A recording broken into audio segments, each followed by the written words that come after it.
All right, today I am changing the oil in this vehicle, DIY style, saving huge money. I'm going to show you how I did it. All right, welcome to my channel and to this video. Let's start with some basic supplies. I've got this plastic reservoir thing. This is going to hold the spent oil, and it's got a removable screen kind of cap to it so that your oil plug doesn't fall into the actual spent oil. You'll see that in action later. I've got some gloves and a little ratchet for the oil plug itself, and new oil, obviously, that's important. I'm going to put links down in the description below for pretty much everything you see in this video, as I always like to do. So if you're curious, you can definitely check that out. We've got the new filter and a funnel. I do prefer a shorter funnel to a longer one. I'll talk more about that later. Maybe a new plug with a gasket. You might need a wrench to actually remove the oil filter that's on your car presently. And this is another type of oil filter wrench, filter removal tool. This is the oil filter that I'm going to be working with. I like the one that's Fram brand. It's got this black grippy stuff on the bottom that allows you to twist tight by hand and untighten by hand without the use of a tool, typically speaking. Now keep in mind, I am not a professional at all. I'm not a mechanic. I'm just a DIYer. And this is what I do to save money when it's time to change the oil. So we've got the little dipstick here. We're going to check that oil first. And we can see we're pretty dark. Well, it's not terrible. Basically, if it comes off black, it's dirty, right? Because new oil is pretty much clear. Now, I'm working on a turbo engine. This is a Subaru, and it does require a full synthetic oil. And of course, I read my instruction manual. I'll show you kind of what that might look like here in a second. But that is always important. Go to your instruction manual, your driver's or your vehicle manual. It'll tell you exactly what type of oil and how much you'll need. I am undoing the gas cap here as one of the first steps to get started. I want that to breathe a little bit. It does allow most of the oil to exit if that gas or that oil cap is off. Now we're going to slide the reservoir underneath here. And my particular vehicle, and keep in mind yours might be very different, right? But this particular vehicle, the Subaru, has an oil filter kind of plastic cover. In other words, you can't just reach up and grab it. You have to remove this thing first. And they've got these little pins, and I'll explain how you can put those back in easily on the other side of this video. So obviously stay with me. I'll get to all that. But we take a screwdriver here and just kind of counterclockwise unscrew those little plugs, and they should pop right out. And you can see the white filter there. Now this was done at the dealer, or a dealer. They don't have the Fram brand that I mentioned earlier that I like. So it's going to be a little slicker and a little slippery. So hopefully I don't have to use a tool here. I'll show you about that, tell you more about that in a second. Well, let's get the camera over here. We've got the plug for the oil pan itself, and it's basically a bolt. And I've got my ratchet set here. And the exact size, you'll have to test that out to make sure. You don't want to strip that bolt, so make sure it is the correct size. And if it's hard to undo, like it was in this case, I've got a hammer here. Make sure you do it in the correct direction. Make sure your ratchet is going counterclockwise to undo. Lefty loosey, righty tighty. And that should loosen it up. There we go. So note the direction on this particular one. Oh, can't really see very well, but basically if you spin it counterclockwise, that's going to unthread the bolt. And then oil will start to slowly drip out. And you could use the latex gloves. They're disposable. And go through a couple of pair of those, or just maybe one. Or leather gloves work too. I do toss these. They're pretty cheap. So. And in this video I'm going to be, because I also want to be able to like feel the bolt, right? So gloves sometimes. Oh, there we go.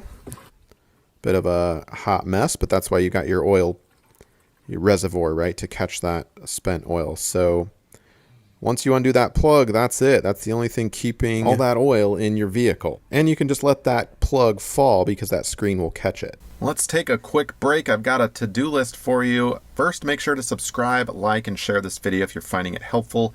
If you've got a tip, a question, or just want to share what's worked for you, drop it in the comments below. I love hearing from my viewers. Also, if you're feeling generous and you want to help feed my kids, half joking, not really, hit that thanks button. You can check out my channel merch for some cool DIY Bandit gear. You can shop trusted tools and home products that I use, and even consider becoming a member for some cool exclusive perks. Everything you need is in the description below. Thanks so much for watching. After that oil is completely drained, which takes about 10 or 15 minutes, you can slide that reservoir underneath the oil filter, because we're going to be undoing the oil filter next. Now, you might need a tool for this, or you might be able to just twist it off by hand with a little bit of grunting, but by far this could be the most challenging. I've had oil filters that were put on there extremely tight, and my best advice would be to make sure you're turning in the correct direction. And if you are having trouble, you can do a YouTube search or Google search on how to remove that. In this case, I got pretty lucky. I was able to untighten that by hand with a little bit of grunting and a glove, right? So get kind of a grippy glove. This one was able to grip pretty well, and I was able to turn that counterclockwise and just to loosen it up a little bit. So be really careful, because you don't want to pinch it or damage it if you are using a tool, or if you need to, do anything innovative, shall I say. And that's probably the biggest risk that you would run, at least in my opinion, as a non-professional, right? Doing this yourself, in terms of, getting this, goofing it up, messing it up. So you can see here we've got oil trickling out, and we'll go ahead and back out that filter all the way and just let it drip for another 10 minutes or so. And you can pour yourself a drink, sit back and relax, and make sure all that oil is out of there. All right, so your engine should be clean now of the oil, or at least this one is. And I'm taking the spent oil filter and the plug and just putting them on a paper towel, because I want that to drip dry, and I'll get those completely clean. Well, not completely, but pretty clean here in a minute. But now I'm taking the new filter out, and what I'm going to do here, as per the instructions, they like you to take some new oil. So let me open that up here. We've got the little foil cover cap thing. So we'll peel that back, making sure that doesn't fall into the new oil. I'm going to put that plastic cap back on. Let me show you what I like to do. Tip it upside down just a little bit, and that coats the underside of the cap. And I'm going to take a little bit like that, because they want you to get the seal. Put some new oil around the rubber seal on your new filter like this before you install this. This is my understanding, and I've always done that. It helps to create a really nice seal, as opposed to dry. If it's on there just dry, you can run the risk of it not sealing, and that would obviously be a problem. So here's the drain plug. I'm just taking a paper towel and making sure that remnants of the paper towel don't come off on the underside of it, right? And I'm putting the old filter back into the new filters box. Now, be careful when you remove the old filter, because see this seal, this old seal, it might act. You want to make sure you visually see this and look for it underneath there, because sometimes it gets stuck on the actual vehicle. So when you install the new one, guess what? You'll be installing it over the old seal, and that would not create an airtight or a liquid tight seal, and you'll have an oil leak on your hands. I've done that before. So definitely make sure you remove that old seal first, that you can actually see it, that it comes off with your old filter, before you put the new one on. And we're gonna align those threads. You can see it should spin freely, just like that. If there's any friction or anything, it might not be threaded correctly, and you could run the risk of damaging your threads. So it should kind of run freely or spin freely, and then it'll obviously get tightened as you turn it clockwise. And that's what I'm doing. Again, I like those the black grippy underneath part on this particular Fram filter, and it allows you to get without any slippage, as long as you don't have oil on your hands, right? Get it pretty tight, and I grunt just a little bit. I don't want to over tighten it and damage anything. but obviously I want a good seal there. So that's what I like to do. And with that new filter on, we can come over here to the drain plug, and we're going to put that back in. It should again spin freely, making sure it's going clockwise like that, right? Tighten by hand. And we do need our ratchet to tighten that up as per the instructions. I like to just generally kind of grunt a little bit, not overly. It's metal, no plastic, or meaning I don't think you have to worry about it, you know, over tightening it too much. Nothing's going to probably be damaged by it, but you want to get that really tight and then clean things up, right? Because if you do have a leak, you want to be able to see it, and you also don't want to make sure that oil didn't like gather on any of the undersides, because hot engine parts and oil don't mix very well, right? Now, in terms of getting, see the instruction manual here tells you exactly how much engine oil you'll need to buy, so you'll want to read that first. This particular vehicle will hold approximately 4.4 quarts of new oil, depending on how much actually drained out. And if the engine oil was pretty warm, in other words, before I even started this whole engine or oil change process, I ran the engine for about 5 minutes to get the oil nice and warm, but not overly hot. It should have drained most, if not all, of that oil, 4.4 quarts. And I bought a 5-quart container online. Again, just links in the description below. This is the cheaper route, I think, as opposed to buying 5 different 1-quart bottles. This is like $25 or so for a full synthetic, and this happens to be 5W30 in this particular engine, as per the instructions in the manual. So you can see here, I'm going to have a little bit left over. I'm using the funnel to pour it into the oil chamber, right? And it's got this little translucent gauge on the back, so I can see pretty much exactly how much I've poured in there. So I started with 5 quarts, and again, this particular engine holds 4.4 quarts of new oil.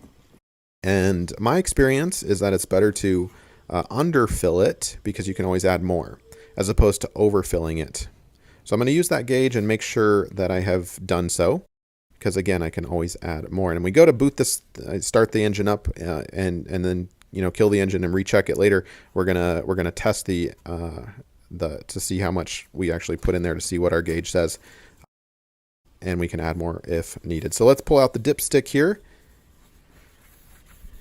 and clean it off,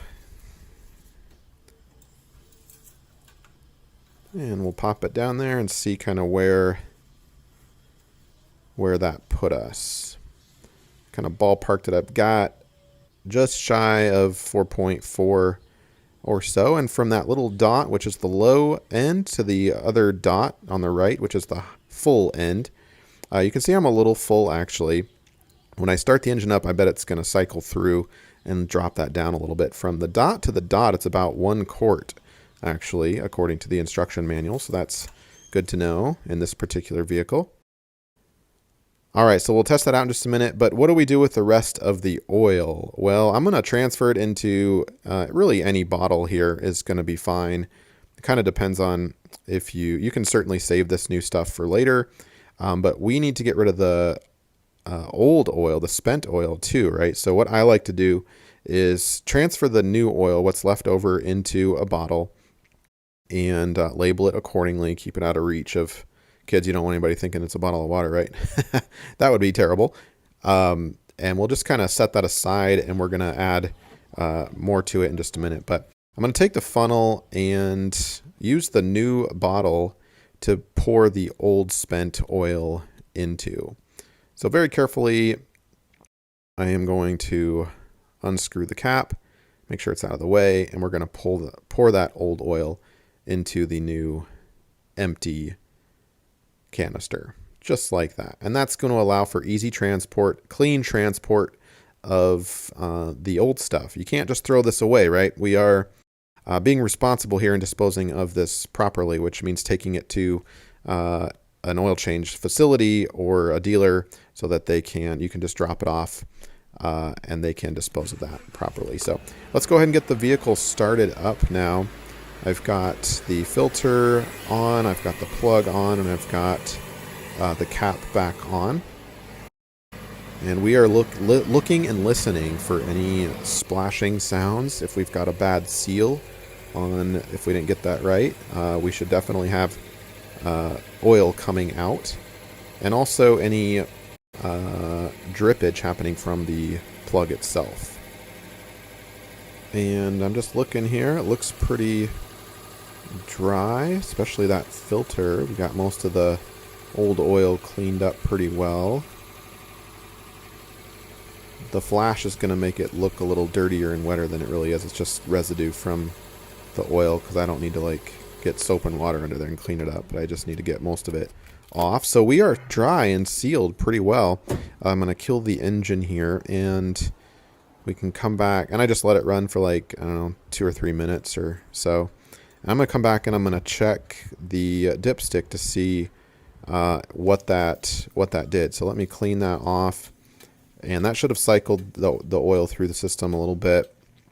And again, I'm not a mechanic at all. I'm just, okay, let's figure this out DIY style, right? That's what this channel is all about, trying to save you time and money here. And that was pretty good. The oil level was indeed where it needed to be. So I'm really happy with that. So with that said, we can put this little cover piece back on that goes underneath the oil filter. Or you would have the option, if you're not completely comfortable losing visual or the ability to feel for a leak, you would have the option to probably keep this off for a day or so while you monitor, or even longer, right? This is just really to prevent dirt and stuff from coming up there. But we're going to get these these little screws back in, and just kind of rewind if you need to see this, but it's pretty easy to do, although it can be frustrating if you're not familiar with these. You're going to kind of pull it all out a little bit with your finger, push the screw in, and then use the screwdriver to turn clockwise to lock those into place. I do have a visual on my plug there, so I can watch that, but if we're tight, that's probably not coming out. So, and then we can close up the hood, making sure we don't have any tools or anything left in there, or the oil bottle. Now, as far as cleanup goes, I do prefer Dawn soap if you've got drippage, or if you spilled a little bit. That first shot of the oil coming out always is a little bit messy, and you don't know exactly where to put it. So you might get some residue or some spraying, or you might even have missed the target there and made quite a mess. So that happens from time to time. I do try to dispose of things always responsibly, but look how clean this is. We've got the old oil and the old filter, and we can go ahead and drop that off, again, at a place that disposes of that responsibly. So do your part, and don't forget to record your mileage, because you won't have one of those stickers on the top left of your windshield. Anyway, good luck to you. Hopefully this has helped you out. Thanks for being with me today.